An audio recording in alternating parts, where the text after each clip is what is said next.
Hi, today I bring you Eduardo Teta Rios, who is an extremely accomplished Brazilian Jiu Jitsu practitioner.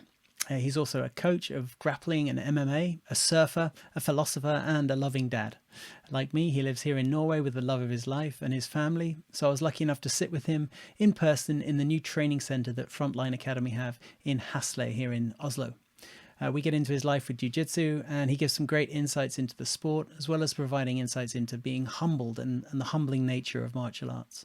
One thing I should slot in here for anyone listening that's not familiar with Jiu Jitsu is the Gracie family that are known and revered all over the world by pretty much every single Brazilian Jiu Jitsu practitioner.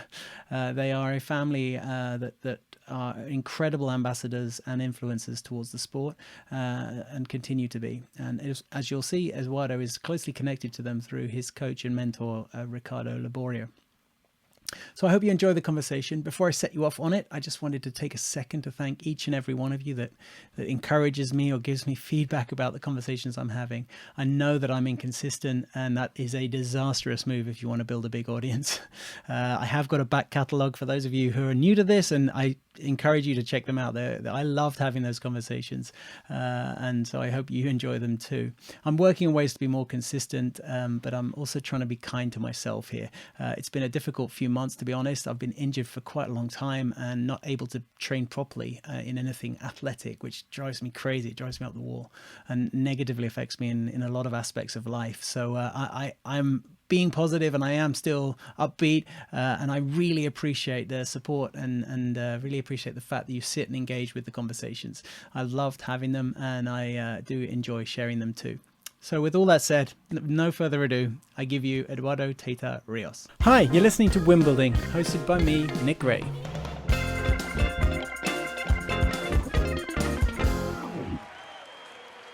Hi everyone, welcome back to the podcast. I am here in Frontline Academy in Oslo. We're recording off-site, in person. It's very cool to be in person again and not just always on the end of a computer line.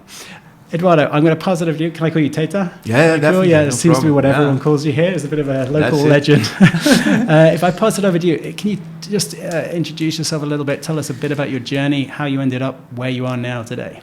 How I ended up here, okay, my journey. So I was born and raised in Brazil, Rio de Janeiro, Brazil, in Barra da Tijuca. So when I grew up, like I often say things that I took it for granted, right? Because I would open the door of my house, it would be jiu-jitsu everywhere. We have some of the Gracie families living in my neighborhood, right? It's a neighborhood that Gracie Barra was founded. So basically growing up, the local heroes were like Ralph Gracie, Renzo Gracie, Ryan Gracie, local heroes, right? The grown-up guys that were around there.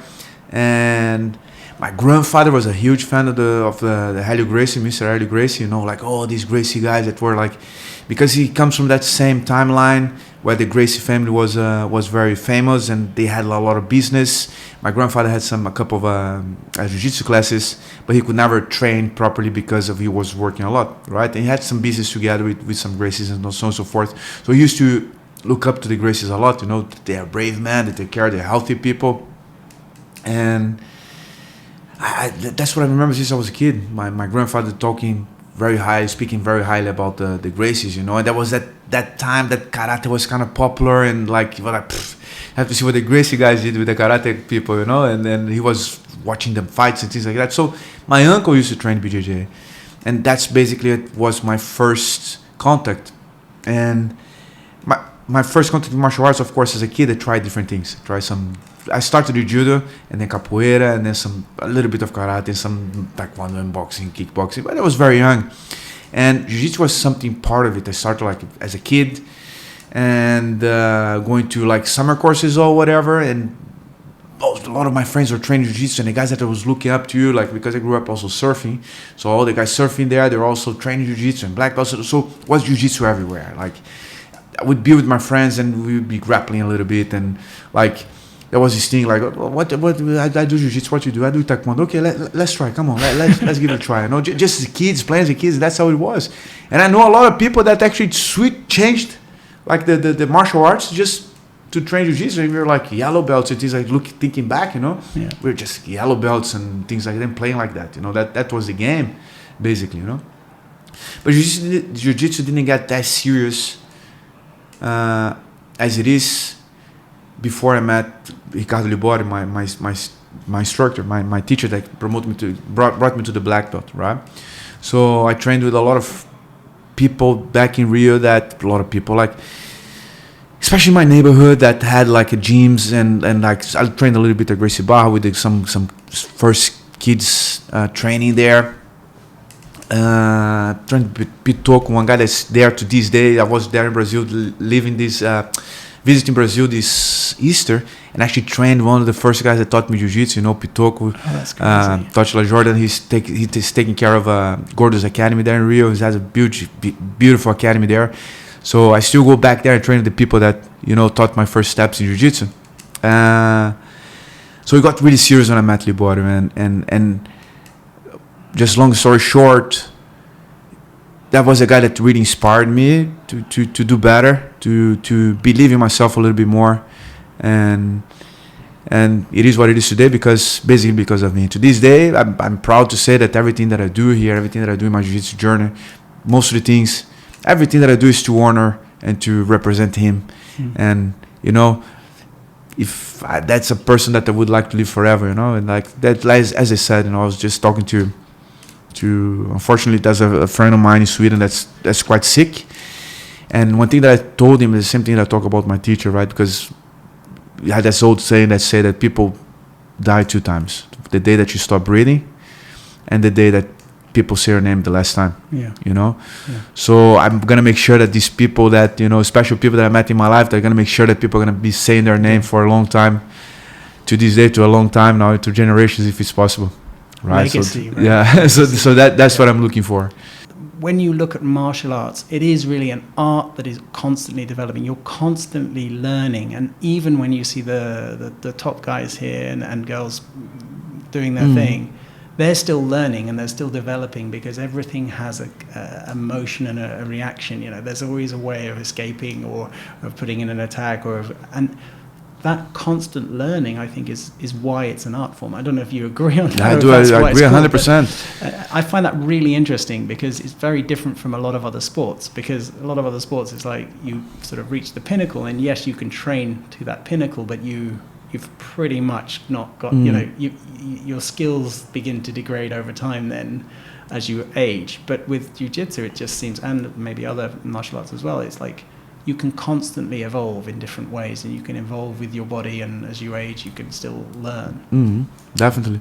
And for more like corny or tacky, that's, you can't do jiu-jitsu even just being watching on the mats, jiu-jitsu in your mind, so like something like, I see myself, if I get old one day, and I see myself stepping on the mat, putting on my gear, watching the people and talking to them about the techniques and trying to learn a little bit, even if maybe I cannot perform that move, but that move that people are doing.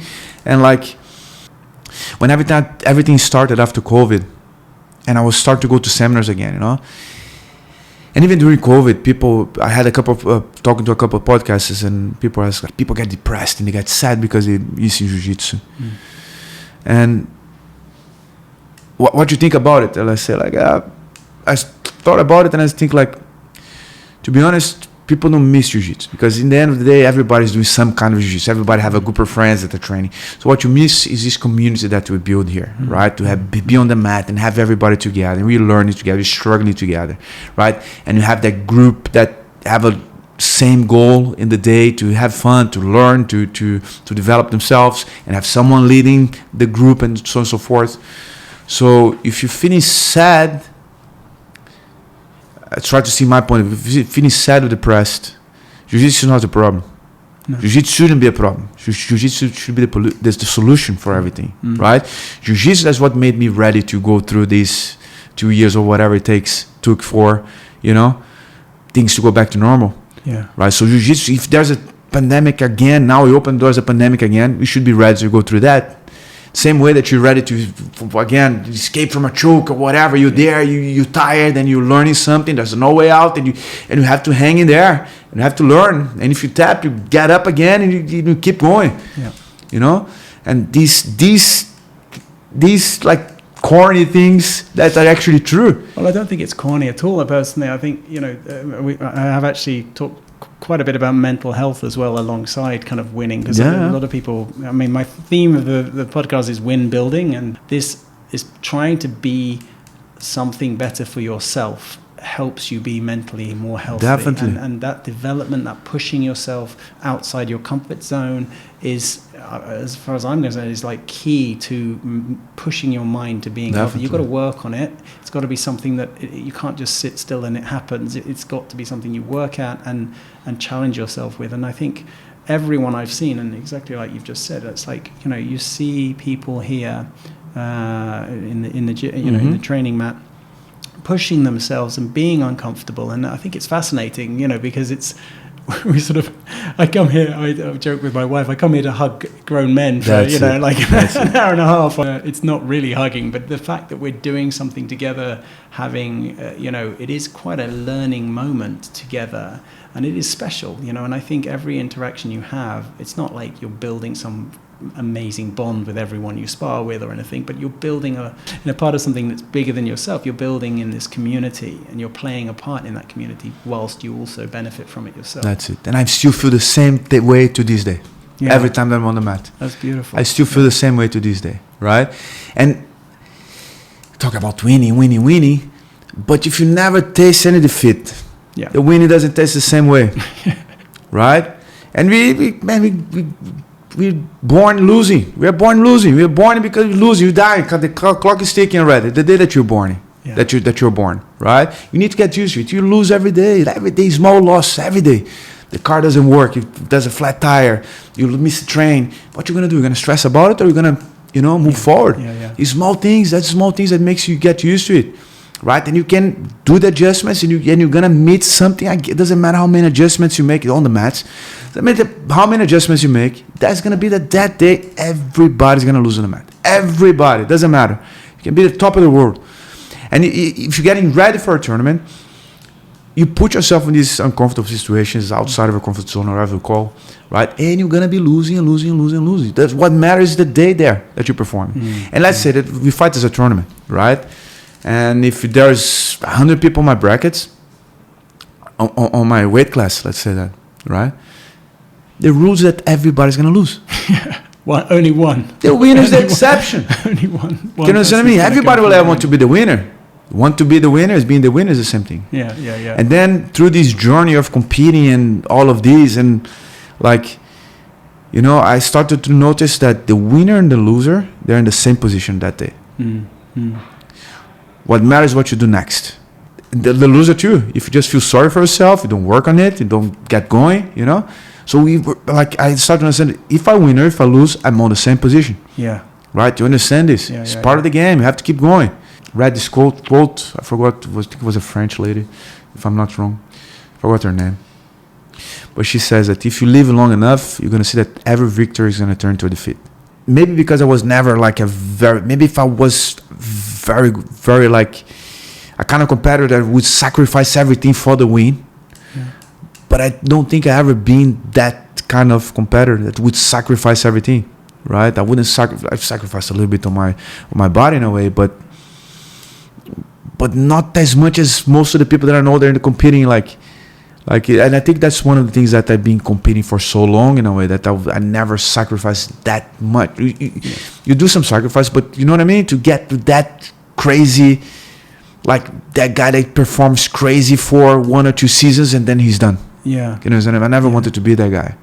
But I guess as well, that becomes part of then the strategy of how do you build, if you're a career fighter or a career, you know, artist or whatever it is, it's then the longevity of your career also matters, and that's part of the strategy for then, like, the win is not necessarily all the season. It's how long do you keep this going for, you know? That was kind of like, and not so long ago, right? It was not as it is today, right? When I started, it was nothing. I seen with from a bad perspective in a way to be a jiu-jitsu fighter. There was no money, there was no glory, there's no nothing. You know, you were fighting because of love. Yeah. And if you see anybody, nobody started anything as you start, you want to be the world champion, want to be the best of the world. Yeah. Very rare, very seldom, you know. You start and you stay because you love that thing. Yeah. You know what I mean? Yeah, and I guess you guys, as you said, you were very young. I think you said 7 or even 6. You were sort of doing judo and Ju Jitsu. Ju Jitsu. That immersion, because if your whole life is surrounded by these legends of Ju Jitsu and everybody is aware of it and things, that's as you said, it's a lifestyle as well. I'm interested to know sort of when the transition into competition, was that with Ricardo Liborio? No, I've been competing before. Liborio, his name. Sorry. But I was competing before and everything. But competing was very much fun, you know. All my friends were there, and you compete in judo here, and you compete in jiu-jitsu there, and you go to the competition. You know? And my mother, my parents, they were always like, yeah, go there, let's go, let's get going. You need to keep this kid busy, you know. Let's get out of here, just go do this something. And that was it, meeting the friends and going and compete. I didn't care about winning or losing in the beginning. Didn't know what I was doing, almost there, but it was fun. I was going there, and that was it, you know. So it then got to a point that I started, okay, I think the shift when I met Liborio, say, okay, I can do better than that, you know. I can focus a little bit, I can make a plan, I can make a strategy, and I can keep going, and you know, he made me believe in myself a little bit more, you know, like this self-confidence and get some kind of self-discipline to get things going. So would you say, because I find it also interesting with jiu-jitsu, there's they talk about lineage or the you know the sort of the history and the legacy of Ricardo Liborio, and others, and I think it's interesting because people hold these people in very high esteem, rightfully so, because they've dedicated their lives to this art form, and you're one of those people. Actually, funnily enough, when I came along, I heard about this Teta, that, and there's this kind of like, and I'm like, I have no idea who that is, you know, and I'm trying to learn Norwegian at the same time, so I'm kind of like 3 steps behind everyone anyway, because I'm sort of learning Norwegian and trying to learn a new sport of jiu-jitsu. And then there's this Teta guy, I'm like, I have no idea, I haven't got time to work out who the legend is. I just need to learn how to stop this guy's choking me. But I'm interested because that, whether you like it or not, you're maybe becoming that. Maybe you're humble and saying, no, I can see you shaking your head. Because, but with the work you're doing and the way in which you've helped promote the sport and helped, especially here in Norway, you've played a big part, not the only role, of course, but a big part in helping promote this sport and promoting the camp sport, the fight sports, more generally. I think you have a right to be very proud of what you've done, and if you continue it, which is up to you, of course, then in my opinion, you very much should end up in that kind of realm of like... I'm proud of the people that I have around me. Without them, I wouldn't be anything, you know, like to have met, for example, like how I didn't end up here, like you just said, right? I never wanted to leave Brazil. I didn't have to go from Brazil, you know. Liborio had moved to America, and I never wanted to move from Brazil to America. I was never attracted to go to USA to live there, you know. Right. I grew up always traveling a lot. I traveled for tournaments and seminars and surfing trips and so on and so forth. And I competed a little bit in surfing when I was very young. And anyway, so I was always traveling a lot, and I loved my life in Rio. Living 2 blocks from the beach, you know. All my friends were there. I trained jiu-jitsu. I was teaching at the Brazilian top team at the time. That was the team that I split from Carson. I was training with Murilo Bustamante. That was always following me. That's one of Liborio's best friends. You know, like if I say the names here, the people don't know. Like, but like these guys, they're the guys that really they give their blood for the sport. You know, because there was actually really not much money, no money at all, not even something to look forward to in a way at that time, right? And they really got the credit from what the sport is today, for the sport is today. So I came here, and I came here to visit Renato, one of my best friends. He grew up with me as well, training, is one of the black belts here. So he moved here in 2005. 2006, I came to the Europeans in Portugal. And I met him, and I went to a couple of seminars in England and France, someplace. So I came here to visit him. And of course, there's a girl involved. I met my girl that year, right? At that time. And she was already training, and like she was a blue belt here in the gym. And we're together to this day. I have 2 kids and all of that. 16 years together in 2 kids. And I came here. I met the guys in the academy. So you said co-founder of Frontline Academy. Frontline Academy had some months already when I came here first, and I was so it's kind of two histories that got together. So there was a couple of guys there that wanted to keep doing a serious job with BJJ, and they were like amazing. But the highest belt there in the gym was a brown belt, was Trond Saxenvik. Right, and that was the highest belt in Norway.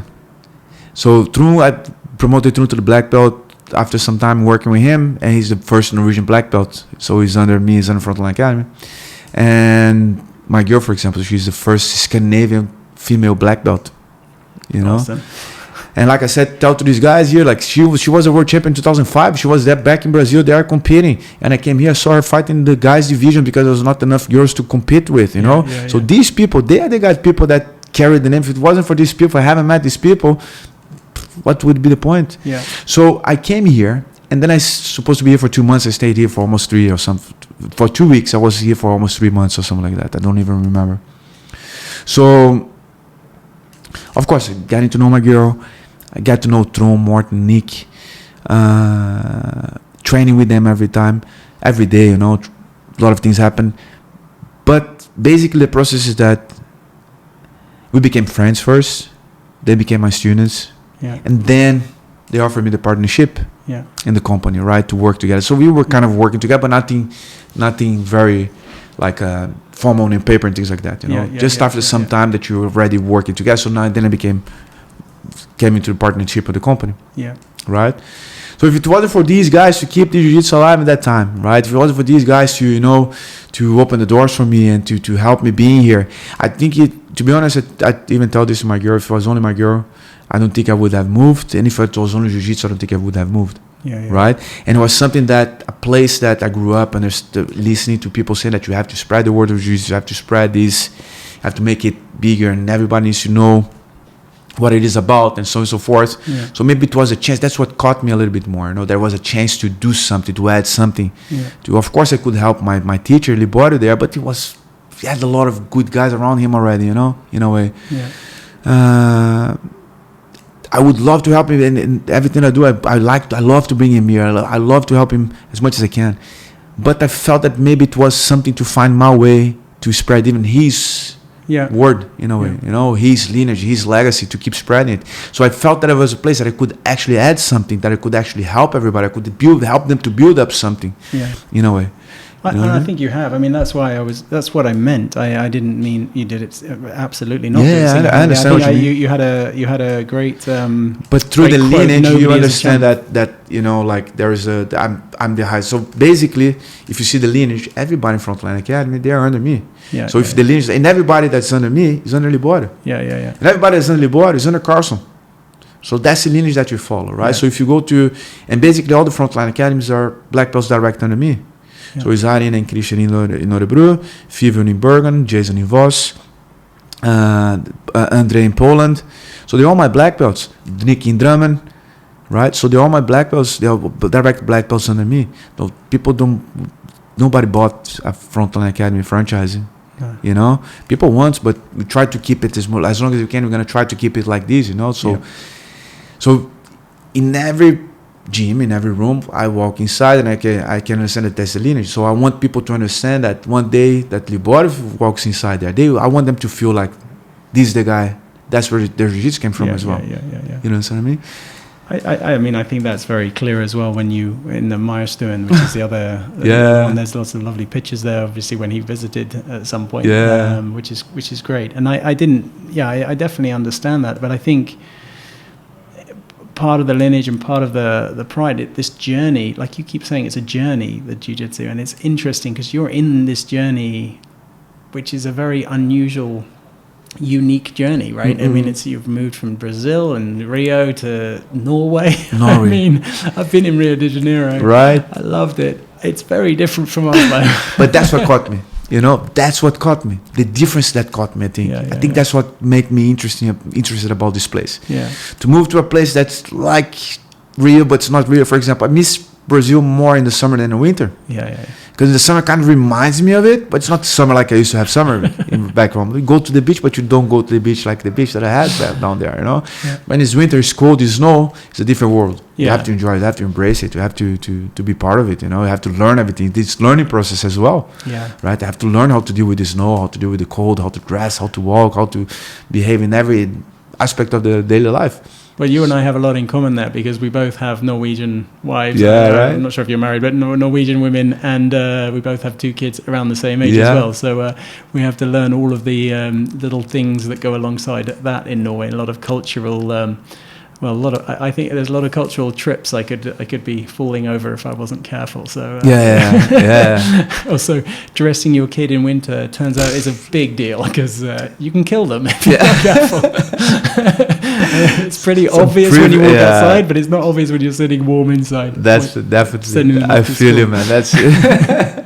That's it. I feel it. But that's what caught me, you know. And again, I have to be humble enough to, okay, I don't know, let me learn. Step one, I'm learning with them. And in a way, like, I don't know if you feel like this, but my kids are Norwegians. They are Norwegians. What kind of, they live here, that's it. And I'm proud of it. I'm proud of Norway, proud of living in Norway. I'm proud of them being Norwegian.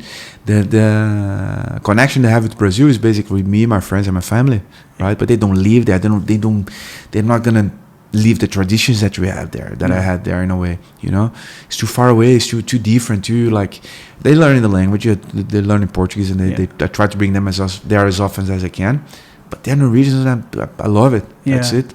Yeah, I feel the same. I mean, I really do love it here. I've lived in 10 countries now, and I've kind of moved all over the world a bunch of different times, and been very fortunate with that. And I really feel like this is a special place. It is. There's something that, well, there's a lot of things that are quite unique about Norway, and actually, I'm making a separate video about that. We can talk this point of view from a foreigner living in Norway, right? It could be nice. Any Norwegians listening, they will love hearing it. One funny thing I've learned about Norwegians is they do love to hear positive stuff about their country. Because they keep complaining about the country, and I don't understand why. They're like, why you complain about? They complain. They complain about it. They don't like hearing us. They don't know what it is outside of it.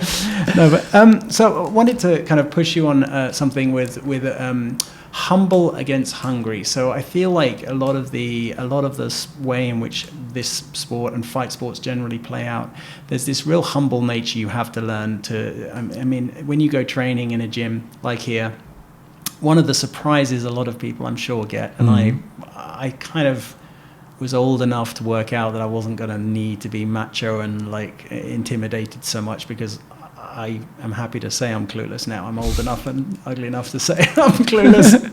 Teach me, please. But I think for a lot of younger men, especially when they come in, maybe they fear that they're going to be, you know, intimidated, or it's going to be an intimidating atmosphere, and that is not the case at all. And I'm sure you work very hard with the team to make sure it's not that like that. And but the way the sport is, and the way, in fact, all the others, but even the boxing and the kickboxing and stuff, you know, there's a lot of respect. It's very much, you know, you obviously defer to the expertise of the teacher, so you listen, you wait, and you're safe in the way you train.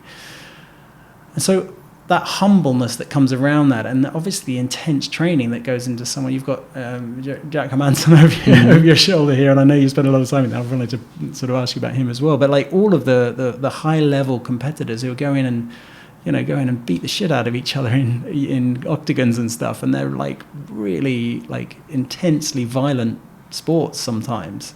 But when they're training, they're super nice people. They're like teddy bears sometimes in a way. I'm interested to know that kind of like humble nature in the way I've experienced it versus hungry, winning intensity, and how that balance happens. And I know you've competed at the high levels in Ju Jitsu especially, and Ju Jitsu isn't a intensely violent sport in the same way. You're not getting beaten no strikes, up, like no strikes, but it is pretty intense. It's pretty intense. So I'm just interested to know your thoughts around that. Like, how does that balance happen at the higher levels, and what, like, how do you train people for that, and how do you train yourself for that? I think that, maybe it's my viewpoint, you know, like growing up in the sport and in a competitive team, you know, this intensity most of the time is not sustainable. You know what I mean? And you get humbled all the time in training. And you understand how to go through training to a goal, right? Understand that once you understand that's okay, that's a lifelong journey. That's something that's always evolve, as you said, right? So, like, again, what you hear over and over again, consistency is important. Consistency is very important. Consistency is the key. That's what it is. So you should be, I think that you should be like making a plan and understanding what you want, where you want to get. Like, just show up. Just show up is just like, that's not enough. You have to show up with a purpose, you know. You have to know what you want. So maybe you want to get better on your stand-up. So you go to a judo club and a wrestling club and you try to implement this in your training, in your game. You're building up a game, right? You're looking for these challenges, like as you said, that you can look for these challenges in the tournaments, or you can look for these challenges like I tell the guys training the competition team and whatever, you know. We find a problem for every solution, a solution for every problem. Right? My head is crazy. I just can't stop thinking about jiu-jitsu all the time. It's a living hell in my head of jiu-jitsu, and I love it. And for example, I tell my guys, like, there's something that someone is doing, is working all the time. I tell them, if people cannot figure this out, just teach them how to break this game off. Teach them and make it harder for you. You know what I mean? And that's how I've been working, because that's my personal experience. Usually, every time that I had a game that I was working, sooner or later I was going to stop working, because it wasn't a big team as well, right? There was a lot of people, a lot of experienced guys. So there was a game that was working, they would figure that out. So I started to get a little bit better, and then if they didn't figure that out, I'll say, oh, let me show them. That's what I'm doing. Try to do like this and like that, and try to teach them, show them, like, working together. Like, I'm always training the guy to beat me, almost. Because then I have to implement my game, or I have to put one more move there, or one more situation, or I have to make that better, you know? So that's how it worked for me. And that's how I try to put into my boys here, and boys and girls here that are training and competing. So, and I try to see more like a broader view of the game, in a way, right? Of course, if you're going to train for the world and you have this game that's working, and you're going to play with that, right, and you're going to play in the circumstances there, that's where you want to bring the fight, right? So, but if you like talking about learning jiu-jitsu and training jiu-jitsu, I try to put them on these places all the time, right? Well, it's constantly evolving, right? Definitely. So evolving on an individual level, but evolving as a team as well, and evolving as a sport. Right? It's like you've got like multiple levels, and I saw that with the touch rugby I was playing. You know, people would work out a new defense, you know, and it would be like a really clever, different way in which people were doing it. They'd send one person differently, and it would be a different angle, and suddenly like attacking that would it would be really uncomfortable, and you'd be like, well, why is it not working? But then after a while, you're like, okay, I can counteract it by doing this, and then you know, and the sport really did evolve like that.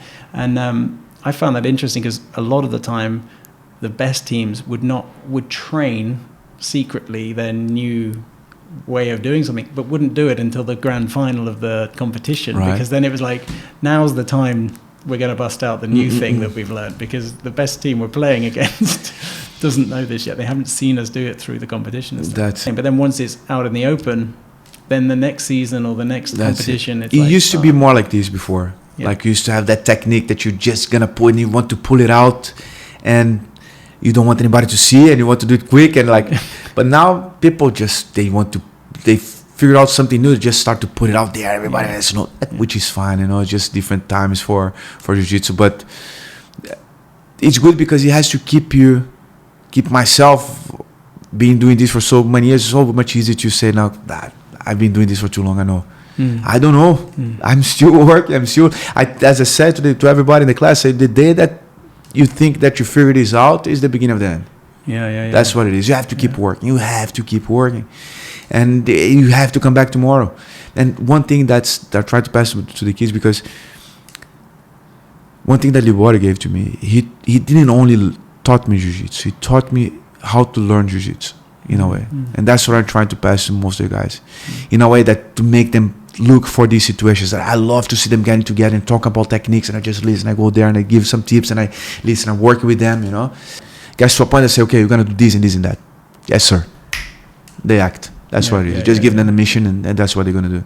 Well, probably at that level, though, it's also they're trusting you as the coach to know Right, we're working these because of either a weakness here or a potential strength against the competitor that you're going in against. I imagine when you get to that level of competition, you're focusing your training and efforts around specific tasks and skills, right? I would guess. Okay, so values. Let's talk about values, because I heard you talk a bit. I've done a lot of homework. I listened to your voice nearly all day, so I wouldn't tell my boss that. Whilst I was working very hard for my other job. But values is something interesting, because you talked about valuing a win and valuing, like you said, there's silver and bronze medals that you value more than gold medals, and because of the well, yeah, looking back, I was saying that looking back in my career, like I look at some silver and bronze medals that I value more than some gold medals, maybe it was harder fights, or I had some problem outside, because many times man, life catches up with everybody. That's how it is, like you're just gonna be in your life. It's part of your life. It's your lifestyle and things like that. But life goes on. How long do you think you're gonna be fighting? How long? Like even if you're fighting, how long you gonna be the toughest guy out there? How long you gonna think if you can handle it? And you don't want to be that guy. You want people to come, especially in a position of instructor or teacher or whatever. You want people to get better, to get good. That's what you want. You know what I mean? And not for free. I want them to work. I'm not gonna say that anybody's better than me if they're not. I want them to work. We're going to work together. Then they get better than me, then I get better than them, and then they get better than me. Basically, like my internal thing in a way, like my ego saying that, okay, you got a little bit better, come back to catch you, in a way. But it's not sustainable. You have to understand that, it's much more than that. And life catches up. So maybe that's that silver medal that, I fought harder to get the silver medal because of external problems or because of that day or because these days and days in the tournament, some days it's harder than the others. Well, also there's something, I think you talked a bit about this separately as well, but there's something special about the way competitions run and coming together as a team to execute something, right? And so I can imagine it doesn't really matter necessarily the end result if you've had some life experience that was unique or special in that moment, or in your life there was something happening. For example, now I said, okay, let's try to organize a team to go to the Swedish Open in November, right? And trying to say everybody, okay, let's go back, because people are a little bit like after COVID, some people going to compete here, compete there, but okay, so now this year we're gonna go everybody as a team. We're gonna organize a team. We're gonna set up the guys in the right divisions and blah blah blah, like you organize to win the tournament as a team, right? Because this is also something like cultural for me. Because Carson Gracie, my funny story, Carson Gracie, my teachers, right? Liborio's teacher. And I got the opportunity to train in his academy, to be in some class with him, to hang out with him sometimes. But anyway, we're in the tournament. That was a purple belt at the time, if I'm not wrong. So the tournaments before, there was no schedule. You couldn't see the brackets. You had to get there in the morning. When they called you to fight, you would fight. So I remember it was a mess. So I remember it was late at night, and I was going to the final of the open class in the purple belt, And then I see Liborio and Carson just calling me back. Let's go. Just give the medal to the boy there. Let him have the medal. I said, but Carson, I'm gonna fight the final soon. They don't know. It's very late to be here the whole day. Let's go home. We're done. No, but Carson, I'm gonna win. I said, we had a paper. So he was counting the points of everybody in the tournament, right? So he said, we won as a team already. If he has a gold medal, nobody's gonna have. We won as a team. So it doesn't matter this medal. Let's go rest. I have to go to school tomorrow. So what mattered for him was to win as a team. That's great. You know what I mean? I love that. So I was telling the guys, like, we're getting together. So, okay, let's set a goal. We're going to go as a team to the Swedish Open.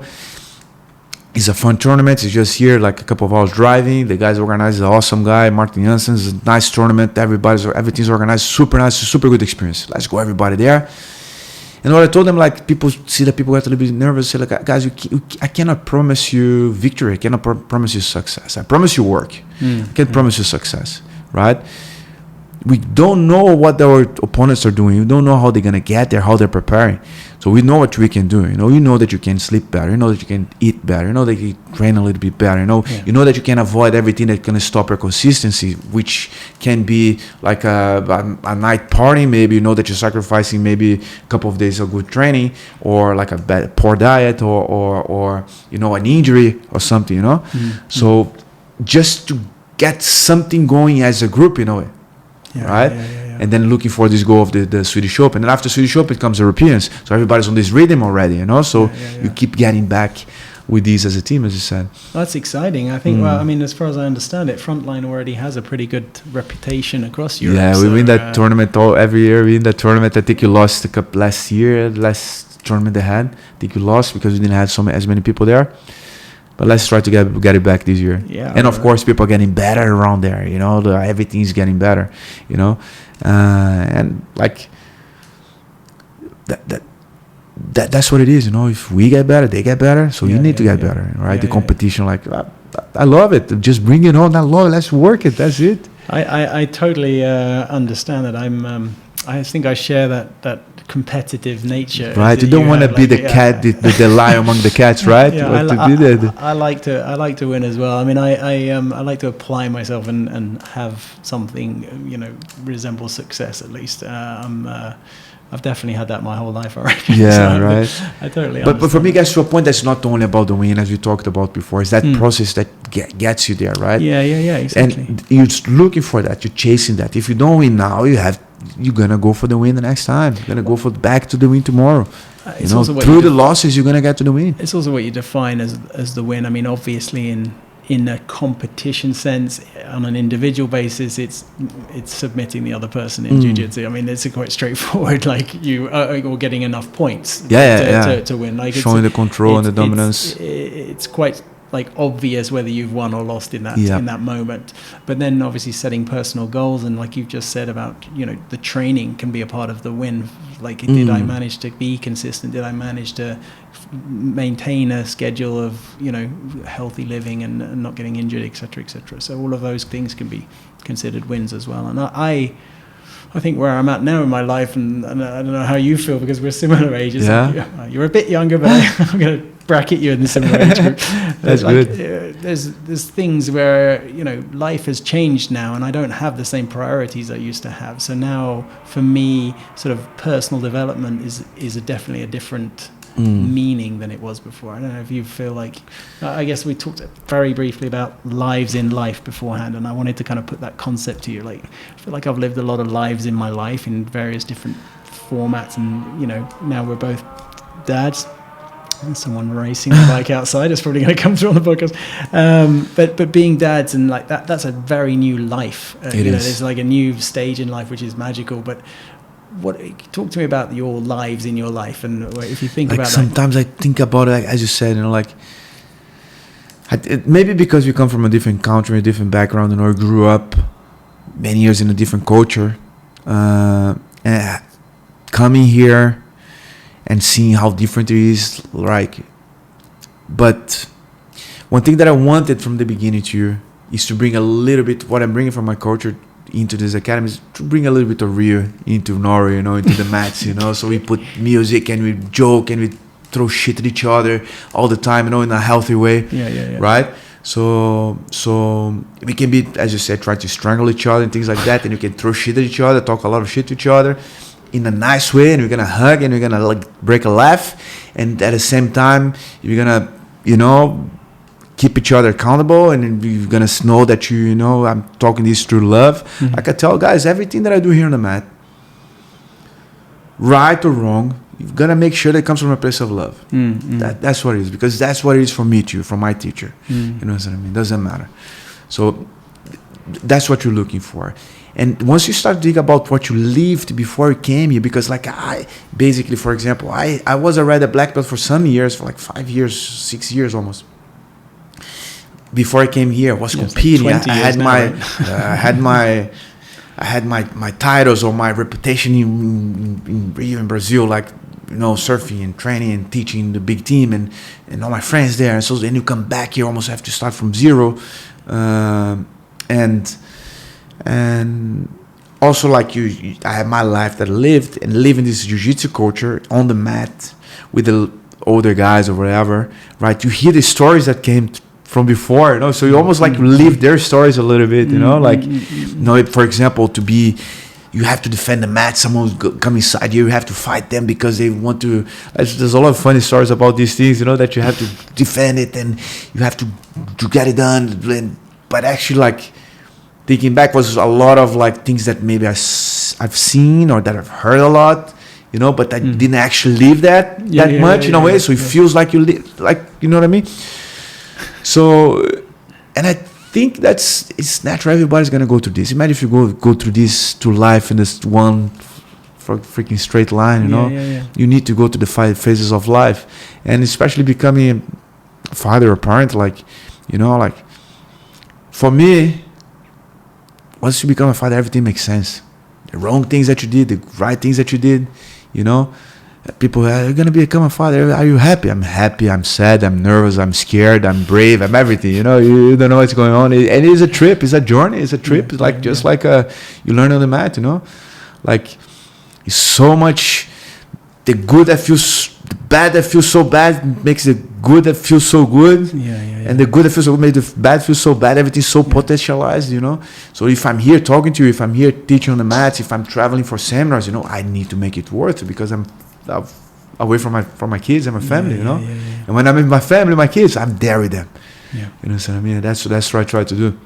I very much hear you and feel the same way. And I think it's interesting to me. It's difficult to tell people who haven't experienced it, and it sounds so condescending in a way. You don't know, right? What the feeling, and I think one of the things that surprised me, because I think people said that to me before I was a dad. They're like, oh, you know, the love you feel is just crazy and blah blah blah. And I was like, I'm a very empathetic person. I'm pretty sure I understand how much love I'm going to have. And then for me, it was seeing the heartbeat on the scan. I'll never forget it. It was like that was the moment where my life just like it was like some movie moment where everything went into focus, and it was like shit. And it's all just the intense love that you suddenly that's never stopped. You know, it's like it just only grows, and you have another kid, it's like just grows again. It's like I didn't think I could love any more than I loved my first girl, Leonora, and then Matilda comes along. I'm like, I had all the same amount twice. It's just insane. That's it. They are annoying as fuck, but I love them to death. That's all it is, man. Even when they're annoying, you're like, you come home and you sit at the end of the day, and you're like, I say to my wife, we're like, oh God, I can't believe it, like blah blah blah, and then but oh my God, we have the best kids in the world, like obviously. Like, that's it. That's every parent feels the same way. That's it's like we're just the intense kind of love and the change it makes to the way you factor everything. Like you just said, it all makes sense. I love that. Everything makes sense because for me it gave me. Like I felt like I had some purpose before. I looked for purpose. I always wanted to be a dad, so that was kind of pretty cool for me anyway. But then like. It's just cleared the purpose up completely. And I know you shouldn't live for your kids. I'm on board with that concept. But at the same time, I'm happy, whilst they're young and vulnerable as well, I'm happy to do just about everything I can to try and create a path of opportunities for them and things where they have the best possible life they can have. And for me that also includes like me coming here and doing jiu-jitsu, for example, keeping fit. You need to be your best self, of course. Improving my own self to keep myself healthy and able to go home and be. And that's what I was going to say. That we go through fast, like if life catches up with everything, you want to get better in your career, you need to get better in your, like, imagine that you were champion in jiu-jitsu, but you're not the world champion in life. You know what I mean? Yeah. That you treat people bad, that your house is a mess. And very often, most of the things are aligned, right? If to become world champion, it can be it's very hard to be a shitty person and be a very successful in anything, right? It can happen, definitely. People are people. You have shitty people everywhere. Or people can just make mistakes and have some flukes and whatever it is. It's life. Life is going to catch up with you, right? And whatever. You want to build up more. You don't want to build up only, right? You want to be a world champion. You want to maybe have an education in something. You want to have a successful business, or you want whatever it is. But through all these phases of your life, you can always have jiu-jitsu. Yeah. As a workout, as a therapy, of being physically fit to take care of your family, if it's for, to be the mental, clarity to, understand some situation that you need to, because here is a very peaceful place and things like that, but shit happens, you never know, right? Never know. It should be like, I'm not trying to be paranoid or anything, maybe because I have a different background, because I live with fighting every day and things like that. Right? and you live in fight every day, and you go home and you have a baby girl, and you're just like, oh my God, it's so nice. It's good to keep the balance, right? So through all the phases of life, and you see these a little bit from being here for so many years, right? And I believe that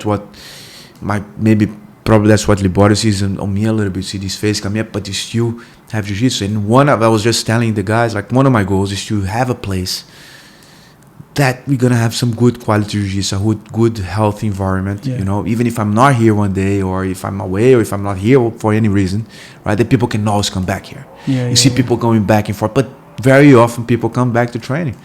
They come back, life happens, they have to fix what they have to fix. But I want people to know that I'll be always here, or someone that they trust is going to be always here. You know, if it's me, if it's Morten, if it's Alex, or if it's Alvaro, people that work with me, Fever in Bergen, or Nick in Drammen, that we're going to have a place that people can always come back in any phase of their life. Take that 1.5 hour to throw shit at each other, try to strangle each other, and learn and evolve. And once you step on the mat, there's no more like how much money you have in the bank, which car you came driving here. It doesn't really matter. Right? Everybody's here to learn. Everybody's gonna lose. Everybody's gonna win. And at the end of the day, you got a good workout. You have something to think. You talk. You go after training. The guys are showering for an hour. Just talking before you go home. Keep the talk. You know, after talk for half an hour after training the match, they go to the shower. They keep talking there for half a day. Stop in front of the cars there. Another hour downstairs here. So I really want to make sure that you're always gonna have a place like this around. I love that. It's kind of like roots or an anchor. I think that's something which, in fact, having moved around as much as I have, I've found that one of the challenges, people are often, I don't know, like, my life has been amazing. I've moved 22 times across countries, and I've moved, home a lot, and like, I've had these incredible opportunities. But one of the things I really lacked is roots and an anchor anywhere. I had the sport I was playing before, which I played in a few different countries, but I lacked that kind of secure anchor. And I love what you're saying there, because it makes sense. It does make sense, and it makes sense because it's not an intimidating place, and it's a very welcoming place. But it's a welcoming place in a framework that, if you've been here a few times, if you've trained, you understand that framework. So you come in, you train, everyone's trying to be a bit better for themselves, not in a selfish way, but they're trying to improve. So therefore,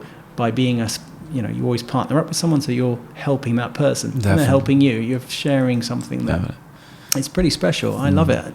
Usually your best friends, the guys to go harder with. You guys are going at it, and you kick each other, pulling, pushing, squeezing. That's your best friend. That's the guy that you go hard with.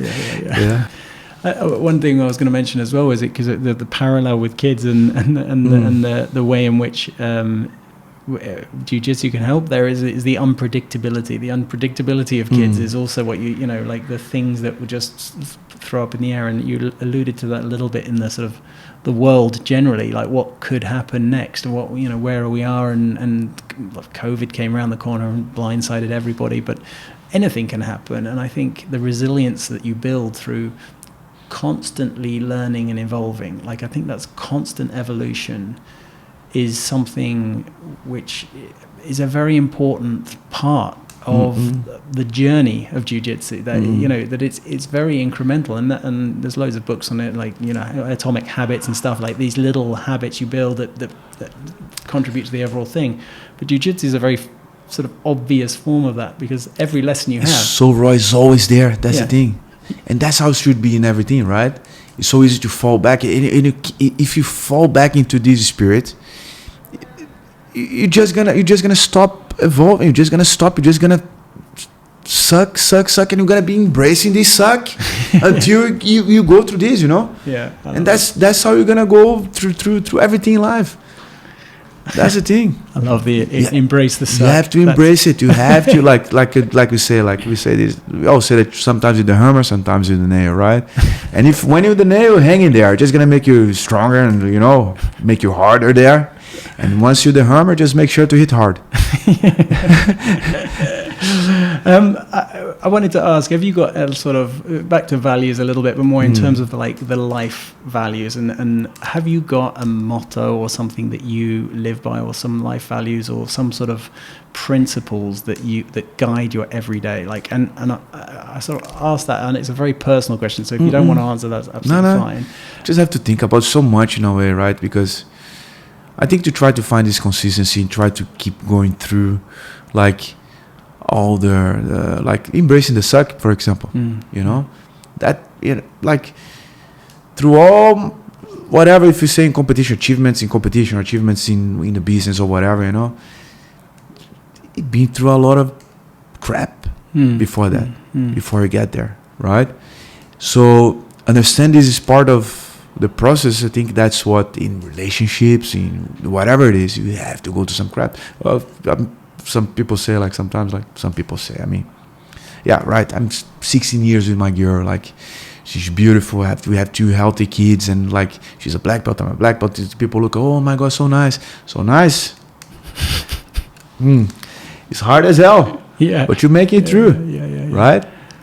Hard as hell sometimes. Again, the good that feels so good makes the bad feel so bad. And you have to go through this and try to find that, you know, get out the peaks and valleys and try to, you know, try to make it more, you know, and try to keep going. I think that's one thing that nowadays, that's one thing that I'm trying to, I work more with, you know, to understand that, you know, for example, open the second location here that before I used to walk 10 minutes and be in the gym. I have to keep going back and forth, pick up the kids, come back here, go back. I have to sacrifice a little bit of my training, my own training, you know, and keep going back and forth and so forth. And I know it's going to get better. I know that I'm doing this for a good purpose and it's going to get better. And everybody's going to be happy here. We're going to have a good, better places and can reach more people. And we're going to have more kids out of the streets of Norway, you know, because like, young people everywhere. They need some direction. They need something to spend their energy on. They need some good health environment, you know, mix the young people with the veterans they have here, you know, to have some experiences. It's like that. That's it. Just one thing I did want to ask about was kind of the experience of, so you are the MMA and Ju Jitsu coach for the pro team, Frontline, which includes this UFC fighter, Jack the Joker Hermansson, who is crazy, and I'm a big fan.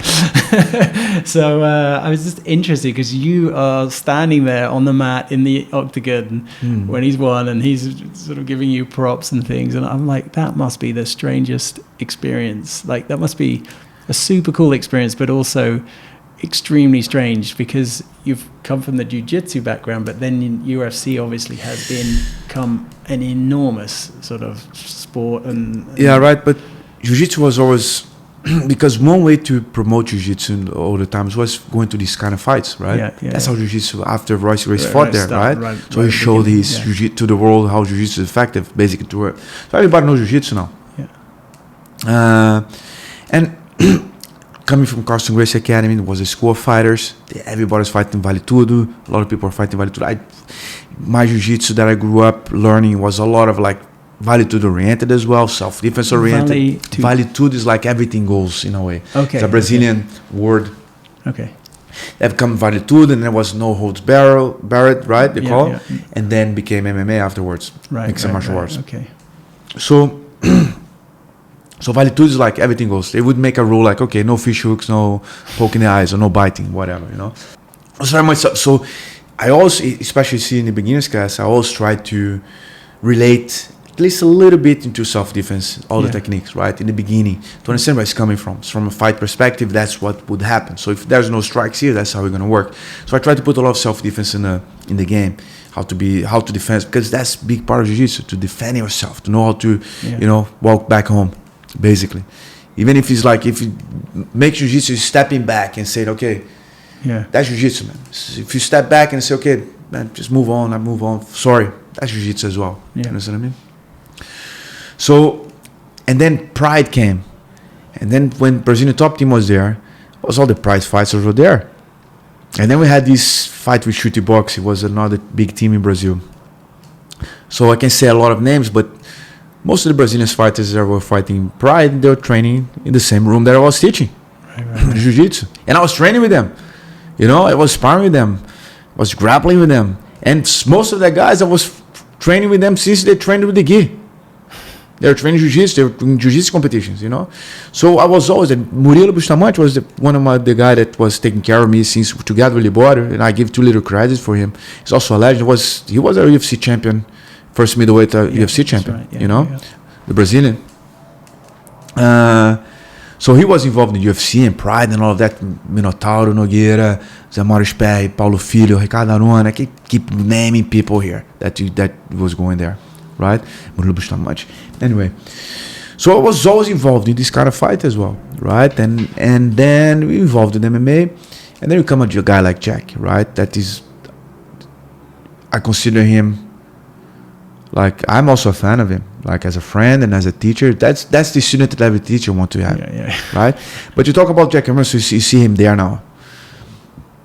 But Jack is a guy that he was there every day from the beginning. He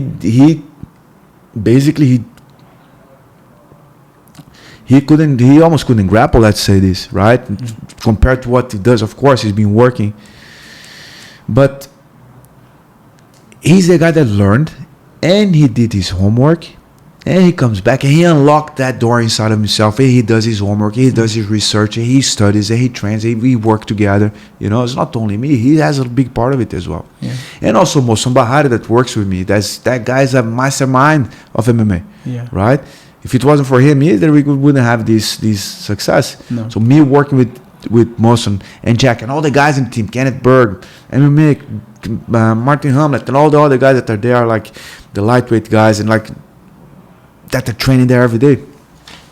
You have Asbjorn, you have different people here, Sander, and like there's a bunch of people training. Yeah. Anyway, Simeon that is here. Simeon was big, good training partner. Håkon Foss. So you can name people that been through, but he was always consistent, right? And I've seen Jack losing weight because he didn't have money to buy food. Yeah, that's crazy. He lived in the gym for some weeks, you know. That's crazy. He used to work in a pet shop. He used to work in the reception of the academy. He used to put his training and fight. He used to teach some classes. Yeah. Everything at the same time.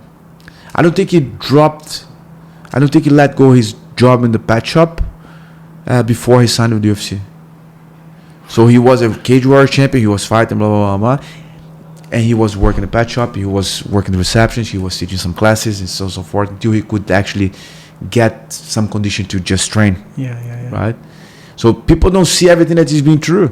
Coming from Sweden, coming to a new place, getting to make it, right? Finding to a right place, you know. So he's like I said, like when he fought David Branch, and in 2 weeks he was going to fight, 2 or 3 weeks he was going to fight Jacaré. Yeah. I came to the academy. He was fixing the academy for the guys to come and train. You know, he was fixing everything, fixing some things. I'm here early, fixing some things. I'm stretching, and then I got a new fight in 3 hours. I'm gonna fight Jacaré. You know, a lot of people just like are gonna rest and they're gonna come there because I have a fight coming up. So he's the guy that's there. That was there, and he's there at like. For me nowadays, he's not the best, one of the best representatives of the MMA that you can have in Norway or in the world. Yeah. Because he's such a sweet guy. He can open his mouth, he can speak, he can like, and he's like, he looks good, he gets the results, you know. He can, like I said, you know how I'm gonna make MMA popular? Doesn't matter if you're the champion of UFC, you know, in Norway. You have to go to Skavidansa or something like that, you know, these Dance with the Stars, okay, you know, because there's going to be people's parents watching him, you know, maybe they're going to put the scene of him in the cage and then he get embarrassed dancing, you know, and then he's going to open his mouth and you're going to see the sweetheart of a guy that he is, you know. He's the guy that he's here for everybody. He's here for me, he's here for his teammates, he's here for himself, right? So he's really the mentality of a champion. If you see the mentality of a champion, that's him. He's been through hard times, he's been through losses, he's been through wins, and he keeps working. And we have a deal that we're going to go for that belt. That's it, right? So we've been working for, 12 years or something together. And he's still my white belt. He never probably put a belt because he never trained with the kid. He's still my white belt. But his grappling level, just like, and especially grappling for MMA, when you put MMA and you put the hand coming in, the transitions that we build up there, he built up himself, like it is amazing. Well, I'm glad he's not training in the white belt class. And if he was in the UFC, if he was in the cage war, if it was a small event, man, he's the guy that would gladly stand by his side anytime, right? Like many other guys, most of the people here, all the people here. You know, once you have a team like this, it doesn't matter. I go to the UFC and I also go to a small show with one of my jiu-jitsu guys that want to train some MMA. I go there with them. Yeah. If I have the chance and I go there, I stand there with them the same way that I'm going to stand with Jack. Yeah. Be in the UFC, be in the backyard, I don't care. If it's a fight, we're there and we make it happen. Yeah. That's what it is. That's so cool. And yeah, I mean, I can tell, I watched some of the vlog series, which was brilliant, actually. It was really interesting to get that sort of behind the scenes. So anyone who hasn't seen that is well worth checking out. It's like, it gets to follow you guys all in Fight Island and stuff. Fight Island, Fight Island, incredible. Vegas, Houston. When you got COVID in Houston, we got quarantined in the house. And he fought... It tested positive for COVID, so he fought like maybe 20%, 30%. People feel like shit when they have COVID, and he went to the cage there when he had COVID. That's crazy. You know, like that. You know, that is amazing. So that guy can dig deep. He's a true definition of a fighter. So you talked just then about sort of promoting the sport, and you talked about promoting MMA, and I can see why MMA has a challenge in terms of promotion, especially to younger people, because parents are going to look at that and go, well, I don't really want my kids to, end up looking like Nate Diaz did after. That's the side of it. Blood pouring all down his face and stuff. However, the sort of the beautiful art of learning and improving and that self-improvement. I mean, I haven't gone into the MMA part for a similar reason to not because I'm anti-MMA at all. It's more that I feel like I'm older and I've done boxing in the past, and it's not super fun to get hit in the face. No, so exactly. I'm learning enough with jiu-jitsu to keep me fit and feeling like I'm improving. People, you can also back to jiu-jitsu. That's what it is. But in terms of the sort of promotion of it, because I'm interested, I feel like there's a big opportunity now, especially with the way the sport's going, to start getting kids more involved and at younger ages. When I was a kid, I think you said the same. It was karate, and I think it was because of the Karate Kid, probably. Like that had a huge influence on Bruce Lee, Karate Kid, everything. Yeah, Bruce Lee as well. But I think Bruce Lee was sort of, for me at least, was kung fu. It was this. It was sort of like a mystery of like, and then no one around me was doing kung fu, whereas karate, for some reason, was an option for the after-school activity or whatever.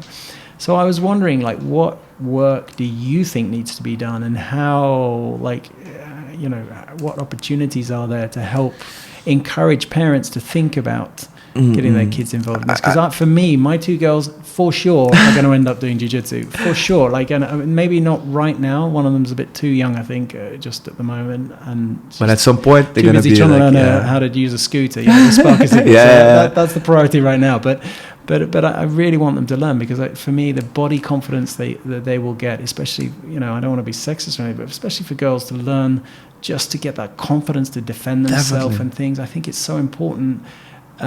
Because it, as you said, it gives you the confidence to sort of walk away from a fight as well, but also to understand that if I'm walking away and I get rushed, I have an option. I have something I can pull out the bag, like to try. Definitely, right? And, for sure. And I think that type of thing is super, super powerful. And just knowing that actually is probably going to help them prevent future dangerous situations. So I'm a massive fan of kid learning, and I look at it and I'm like, I look around for it and I'm like, there's a couple of options here in Oslo, for example, but they're too far away from where I am, or like getting them from school or their kindergarten up to the wherever is too difficult. So I'm wondering what your thoughts are. So in a way, my viewpoint about it is that it's not about jiu-jitsu only, it's about all martial arts, right? Right. If you find a good school of martial arts, they should be teaching the same values. Yeah. Basically. Right? So what's important is to go to a good school. If it's taekwondo, if it's like, at least to start. So the values of the martial arts, I think that's what's very important for me. And of course, there's a little bit more contact for them to roughen up a little bit. That's beautiful. Like, I love judo, I love judo and I love jiu-jitsu, and of course all this strength. If it's a taekwondo class, or if it's a karate class, or if it's a whatever, right? For them to understand this. And again, for example, for a girl, to have this experience to be on the mat, and understand how far can she go to confront a man. Right?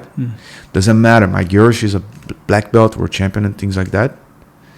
And I gave her, for example, the knowledge to know, okay, there's a guy right there. If he wants to, bad intentions, he wants to try to be violent, she knows how hard it is to try to contain someone. You know what I mean? Yeah, in a way? yeah, absolutely. Yeah. So even in this point, to, again, humble yourself in a way, right? Yeah. You got humble all the time.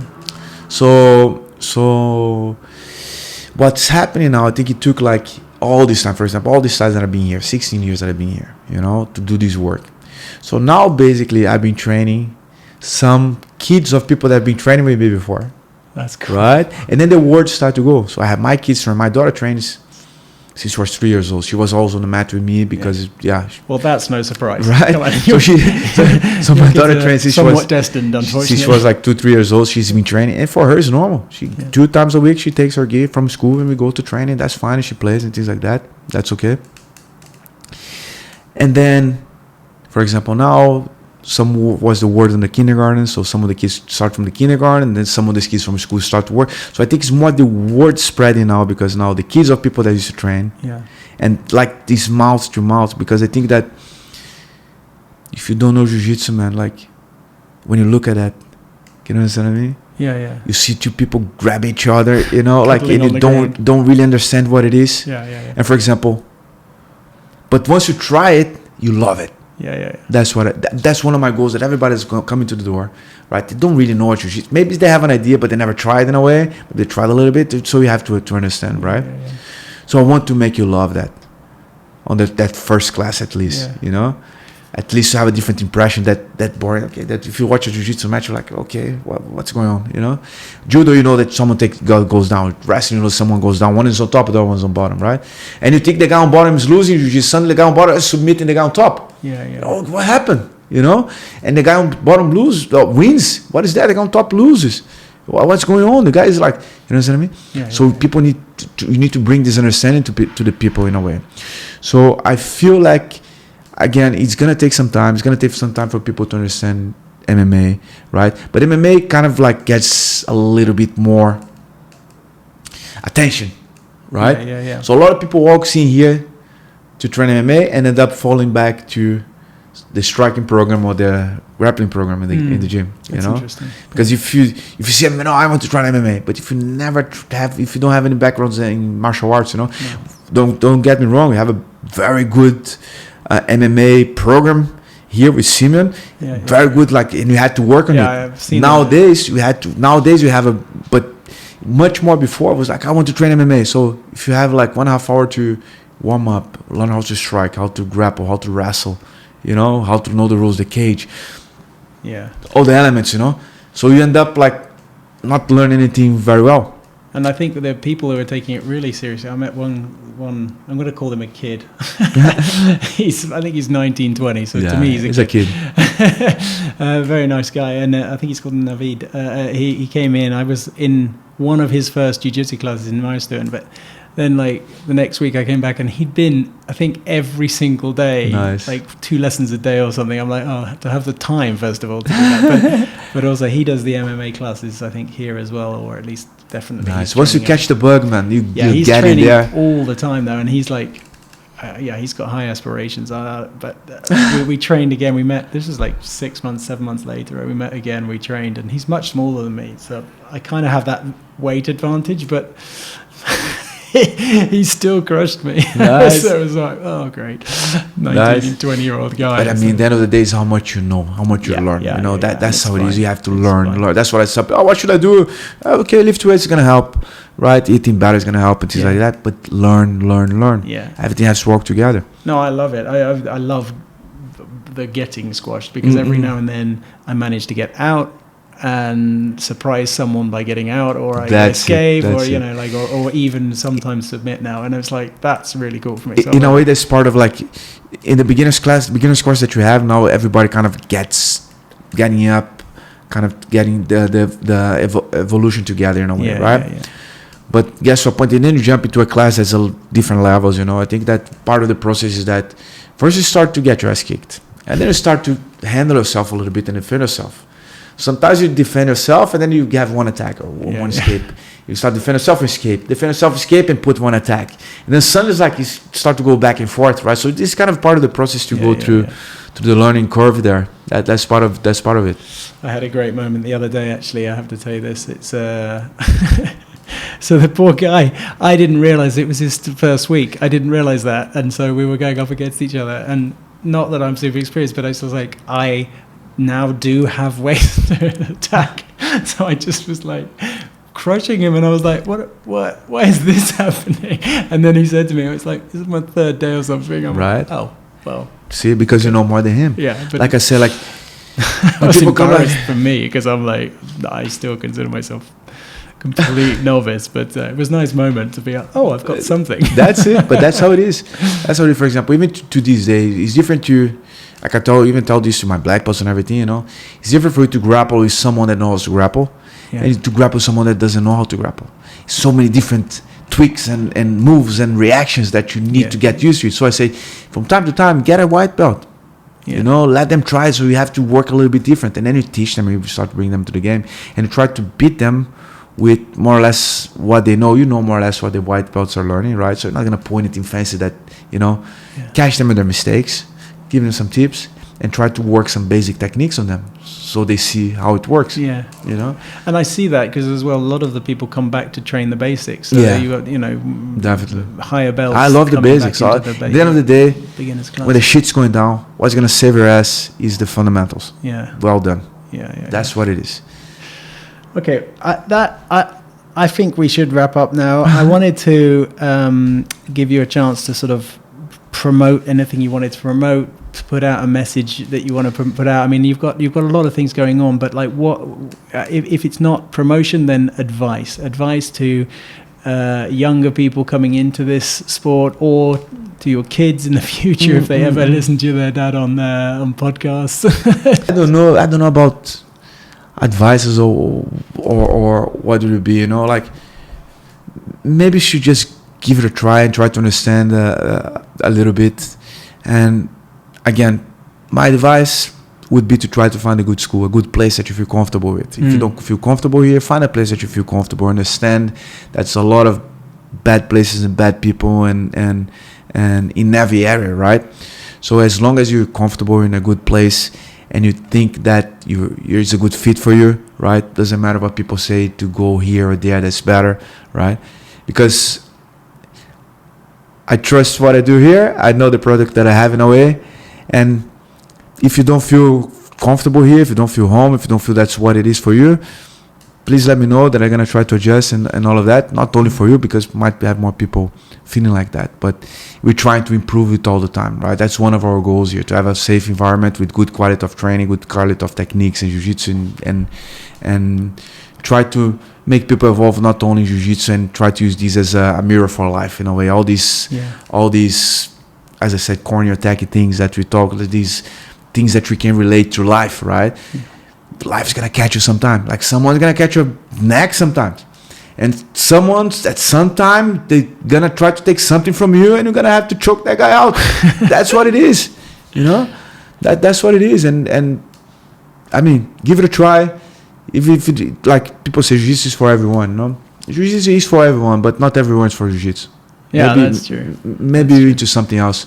But wherever it is, find something that you love, a place that you like to be, you know, and embrace the suck and go through that, you know, and keep, like Liborio said, my teacher, you know, you have to keep punching the clock. Whatever it is that you love, that you're doing, that you have that gut feeling that's there, you come back the next day, come back again.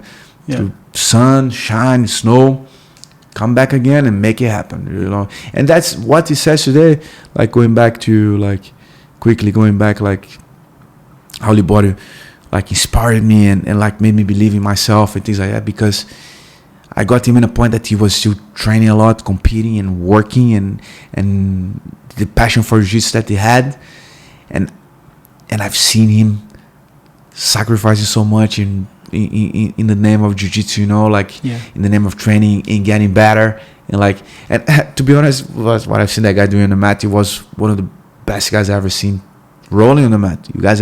People have no idea what I've seen that guy doing in training, you know. and he was still learning. He was still trying to learn. He was still teaching me. He was still teaching like me and a bunch of kids. I'm not the only one that's got out of that generation that you took care of, right? I have a bunch of friends that we still like brothers to these days, you know, and they were all because of him. That's good. And we all like it. And all my friends are successful. They either have a gym, they're successful in their careers, or everybody, you know, from that people that Liborio put under his wings, you know, to his leadership, to his example, to his, you know, words, to his, he would be on the mat there with us and bringing us to the tournaments and working with us for a lifetime, you know. Sounds like an excellent role model, and I'm all for positive role models in life. He's the best. Teta, you seem like a great role model yourself, and I really appreciate everything you're doing here in Oslo for Frontline Academy, for the Ju Jitsu scene and, Thank you, Nick. I appreciate the broader fight scene. Thank you so much for taking the time to speak to me. Thank you. Super cool. Anytime you want to do it again, we do it. No problem. Yeah, thanks so much, man. All right, I'll see you on the mat. See you soon. Thanks again for listening. As I said at the beginning, please do check out the rest of the podcast. We have a back catalogue now, I think 25 episodes or something. Some really fun ones on there. I loved having those conversations, and I think there's some stuff in there for everyone. If you can, please take a second to go and subscribe on the YouTube channel and like the video, and review or whatever on Apple if you're listening on there on the podcast, and subscribe to the podcast. All of that stuff really helps, because I do have an intent to try to build something here, and the more people who get to know about this, the better. But I'm a terrible marketer, and if you're still listening at this point, if you know anything about how I could do better, please help me out. All right, thanks so much, guys. You take care. Bye.